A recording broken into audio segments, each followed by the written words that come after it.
Hey, welcome to my garden. I'd love to show you around, see what I planted. As you can see, this garden has 4 fingers, so it's kind of a strange shaped E. And I'll start you on the first finger, show you what we planted. The first thing I planted was these zucchini starts. They were quite a bit smaller when I put them in a few weeks ago, but let me tell you, they are a gardener's confidence boost, man. They already have multiple zucchinis on here that are trying to grow for me to harvest and eat. Like, this is a quick return if you ask me. So, and they're pretty hardy. That's the first thing I planted. Moving on. This next area is my onion field, I like to call it. This is probably my husband and I's favorite thing that we harvest from the garden. These onions taste so good at the end of the summer, and we will have a lot of them to harvest this year. Super excited about them. Over here is another gardener's best friend, I would say.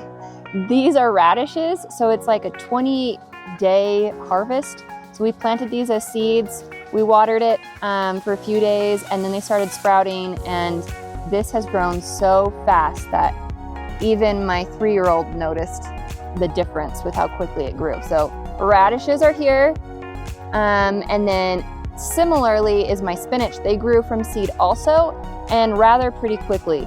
They did get planted about a week before my radishes, but between the zucchini, the radish, and the spinach, you're pretty safe as a first-time gardener. They're pretty easy, and so far, I've been really happy. Next in line is my sunflower patch. There were quite a few more, and I did plant these as little baby starts. And then a few of them popped up from last year's harvest. They just kind of grew on their own. So you'll see various heights of them, and you'll see a few that have been decapitated. Now, I don't usually have pests this early, but when I came out here and saw all of them decapitated, I immediately started researching what I needed to do for deer, because I thought we had deer coming in here, only to find out that actually it was my mini horses that were getting in here at night, and apparently sunflowers is their favorite treat. So if you have horses, keep them away. Okay, so over here I have my corn rows. They are hard for me.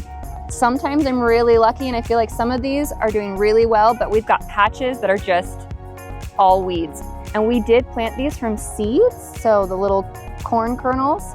I did have to wet them and make sure that they were wet all the way until they germinated, because they're pretty hard shells to crack. But this is where we're at so far with it. And there are a few that got a pony munched on. On to finger number 2. This one is probably my favorite finger because this is my caprese salad. So I've got my basil, which I am obsessed with pesto, so this plant will be eaten. All of those leaves at some point will be eaten. And then I have all of my different types of tomatoes to go with my basil. So if mozzarella grew on a plant, this would also be in here, but it doesn't. So I've got my other main ingredients here getting ready for me to harvest, and I'm super excited about them.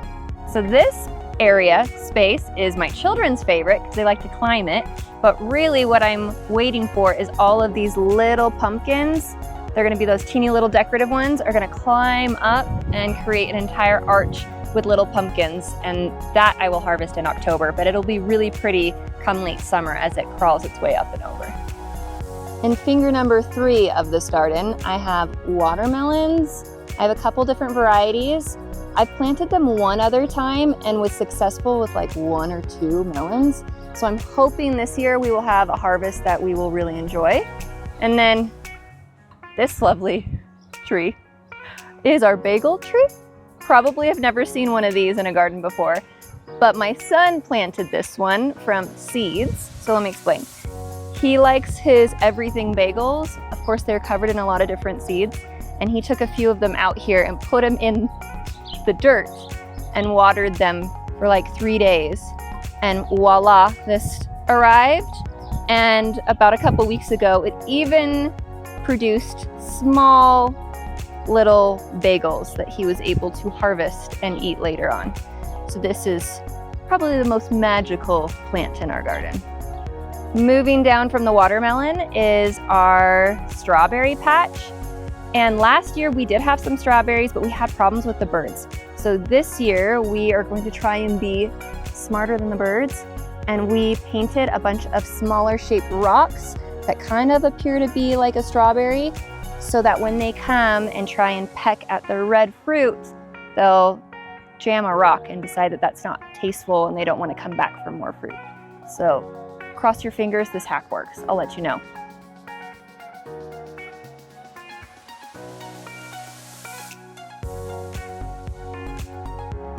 The fourth and final finger of my garden are the giant pumpkins. So they are the massive ones that you see in pumpkin contests. And we'll see how many actually come to fruition here, but we will probably kind of prune it down, just have a few to give all of its energy to, and we'll see at the end of this harvest, so come October, we'll see how heavy our pumpkins got, which one's the biggest one. That'll be really fun. If you guys have more ideas for my garden or hacks I should try, I would love to hear it. I still consider myself kind of an amateur, even though we have a massive accessible garden for me. It's been fun to learn about the different plants every year, and I would love to hear some of your insights. So please put them in the comments below, and stay tuned for my next video where we will restore our water irrigation to this big bed of plants. See you around.